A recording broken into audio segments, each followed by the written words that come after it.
సింగరాయకొండ సమీపంలో ప్రతిపాదిత ఈఎల్ఎఫ్ కేంద్రం వల్ల స్థానిక ప్రజలకు ఎలాంటి ఇబ్బందులు తలెత్తకుండా చర్యలు తీసుకుంటానని ఒంగోలు పార్లమెంటు సభ్యులు మాగుంట శ్రీనివాసరెడ్డి హామీ ఇచ్చారు. ఒంగోలు పర్యటనలో ఉన్న ఎంపీని సింగరాయకొండ ప్రాంత ప్రజలు కలిసి నిర్మాణంలో ఉన్న ఈఎల్ఎఫ్ కేంద్రాన్ని నిలిపివేయాలని కోరారు. దీనిపై స్పందించిన ఎంపీ ప్రస్తుతం అక్కడ నిర్మాణ పనులు జరగటం లేదని, భవిష్యత్తులో కూడా పనులు కొనసాగకుండా అవసరమైన చర్యలు తీసుకుంటున్నామని తెలిపారు. ఈ అంశంపై ఇప్పటికే ఢిల్లీలో జాతీయ రహదారుల ఉన్నతాధికారులను కలిసి చర్చించినట్లు వెల్లడించారు. సమస్య పరిష్కారానికి చర్యలు కొనసాగుతున్నాయని, దీనిపై పదే పదే ఆందోళన చెందవలసిన అవసరం లేదని ప్రజలకు సూచించారు. అదేవిధంగా సింగరాయకొండ రైల్వే స్టేషన్ అభివృద్ధి పనులు చేపట్టడంతో పాటు మరిన్ని రైళ్లు నిలిచేలా చర్యలు తీసుకోవాలని స్థానికులు కోరగా, స్టేషన్ అభివృద్ధికి కృషి చేస్తున్నామని, కొత్త రైళ్ల నిలుపుదల అంశం కొంత సమయం తీసుకుంటుందని ఎంపీ తెలిపారు. ఈ సందర్భంగా స్థానికులు ఎంపీ మాగుంట శ్రీనివాసరెడ్డిని శాలువాలతో సత్కరించారు.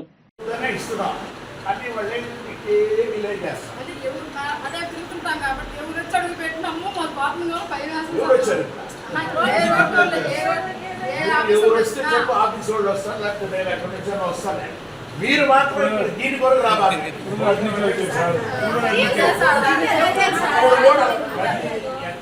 నిద్రపోయి వస్తారు.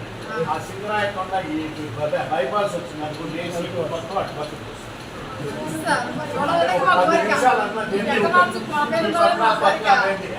ఎవరు పాటు కూడా షాప్ అంటే కుంభకోణం కాఫీ లేకపోతే కాఫీ వరుసగా స్టార్ట్ చేసిపోతుంటారు. ఎవరో కూడా చేస్తున్నాడు. ఇంకేం చెప్పండి మళ్ళీ ఒకరొకరు చెప్పేది ఆగిపోయే దాని కొరకు నేను ప్రయత్నం చేస్తాను. కొంచెం నిదానంగా ఉండండి. తొందరపడి మీరు అసలు ఇక్కడికి రావాలి, ఈ పనికి రావాలి. వేరే ఏ పనికైనా రండి, ఏ పనికైనా సేమ్ ఇదే స్టోరీ చెప్పి ఓకే. రండి. కరెంట్ ఏంది ఇవ్వలేదు, కరెంట్ ఏంటది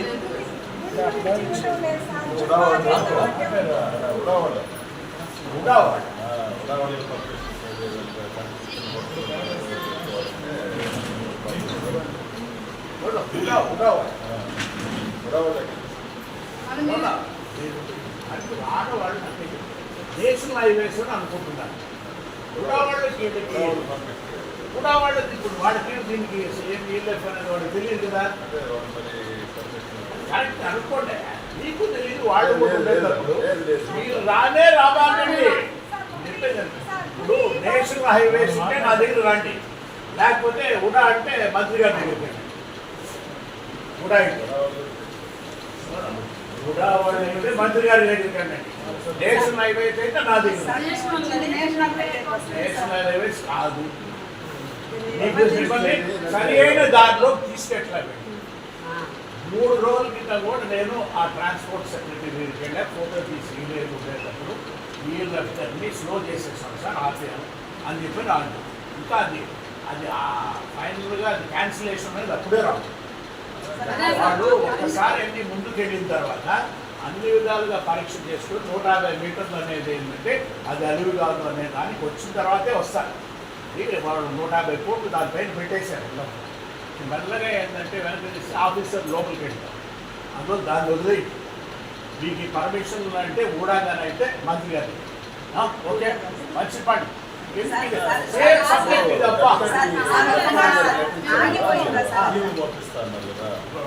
పంపించండి. వాళ్ళు 150 మీటర్లు అనేది చెప్పేది వాళ్ళకు కూడా పిచ్చి పడుతుంది.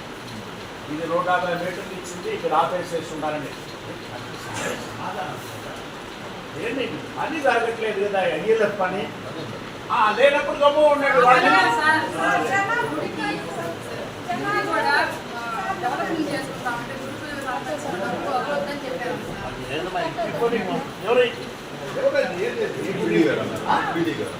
పీడీ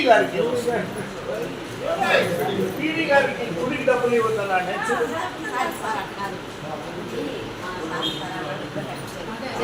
చెప్పేది. ఆ గుడి అయిన తర్వాత ఎండోమెంట్ డిపార్ట్మెంట్ అది రాష్ట్ర ప్రభుత్వం. మామూలుగా పీడీకి సంబంధం ఉండదు. అది ఎందుకు జరిగిందో తెలియదు. అప్పుడు ఆ గుడి అనేది మామూలుగా రాష్ట్ర ప్రభుత్వంలో ఎండోమెంట్ డిపార్ట్మెంట్లో ఉందా లేకపోతే ప్రైవేట్గా ఉందా? ఎందుకు ఎవరికి తెలుసు? అది దాని మీదైతే మళ్ళీ డిపార్ట్మెంట్ ఎందుకు వస్తుంది? వాళ్ళంటే ఎవరు? అది కన్ఫర్మ్ మీకు పూర్తిగా తెలుసుకోకుండా లేడీస్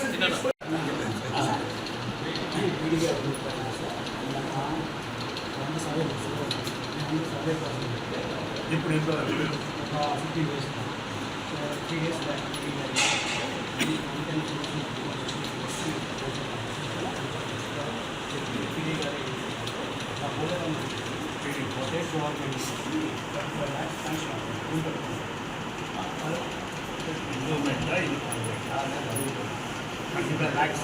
ప్రైవేట్ వాళ్ళు ఉంటే గుళ్ళు వాళ్ళ కంట్రిబ్యూషన్ పెట్టుకుంటారా లేకపోతే వాళ్ళు కూడా ఏదైనా నివేదన పెట్టుకుంటున్నారు? 35 lakhs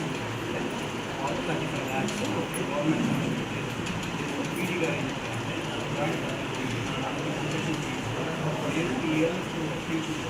తర్వాత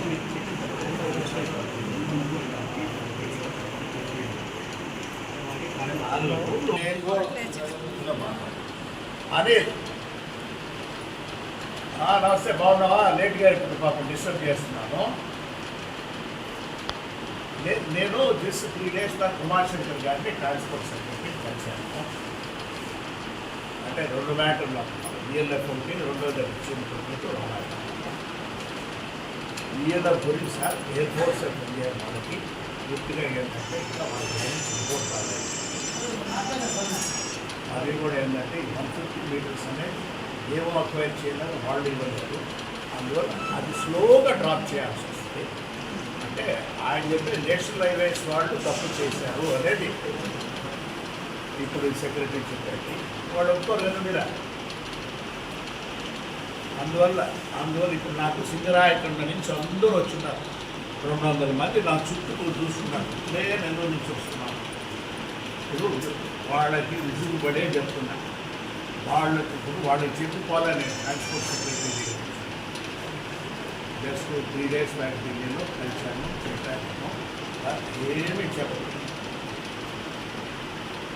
నేను ఇది మాత్రం ఏంటంటే ఇది మన చిరుపూర్తి రామాయపట్నం వాళ్ళకి ఏమైనా షూటింగ్ మినిస్ట్రీతో ఆరోగ్యమే మహాభాగ్యం అంటారు, కానీ ఆరోగ్యాన్ని నమ్మకంగా కాపాడే స్థానం ఎక్కడ? ఇది ఒంగోలులో మీకు దగ్గరగా మన Venkataramana nursing home private limited. Caring your life 54 ఏళ్ల విశ్వాసంతో ఇది ఒక హాస్పిటల్ కాదు, ఇది ఒక విశ్వాసం. 3 తరాలుగా వేలాది కుటుంబాలను ఆరోగ్యంగా నిలిపిన ఆదరణ. మా నిపుణుల వైద్య బృందం మా దగ్గర అనుభవం కలిగిన బృందంలో అందించే సేవలు neuro surgery, general medicine, diabetes, pulmonologist, general surgery, ophthalmology, urology, orthopaedic, ENT, paediatrics, dental surgery, anaesthesiology, gynaecology, cardiology, emergency మరియు క్రిటికల్ కేర్. ఒంగోలులో ఆరోగ్యానికి ఒక కొత్త శకం ప్రారంభమవుతుంది. వెంకటరమణ ఐ హాస్పిటల్ ప్రారంభించబడింది. కంటి ఆరోగ్యానికి ప్రత్యేక పరిష్కారంగా ప్రభుత్వ ఉద్యోగులు, రిటైర్డ్ ఉద్యోగులు మరియు వారి కుటుంబ సభ్యుల కోసం ఈహెచ్ఎస్ ద్వారా వైద్యం, క్యాష్లెస్ సేవలు, మెడియాసిస్, స్టార్, జీహెచ్పీఎల్, ఆదిత్య బిర్లా, బజాజ్ అలియన్స్ మరియు ఇతర ప్రముఖ హెల్త్ స్కీమ్లు అందుబాటులో ఉన్నాయి. ఆరోగ్యశ్రీ, డాక్టర్ ఎన్టీఆర్ వైద్య సేవా నిధి అందుబాటులో ఉన్నాయి. చిరునామా ఆర్టీసీ బస్టాండ్ ఎదురుగా, Kurnool road, Ongole. Phone number 08592282623, cell number 9100679099. Eye hospital number 9866484770. Website www.venkatramanarsinghome.com. Facebook www.facebook.com/pkrnh. Venkataramana nursing home, 3 తరాల విశ్వాసం, నూతనతతో కూడిన సేవ. మేము కేవలం చికిత్స చేయము, మేము శ్రద్ధ వహిస్తాం, పరిరక్షిస్తాం. సేవ చేయడం మాకు ధ్యేయం.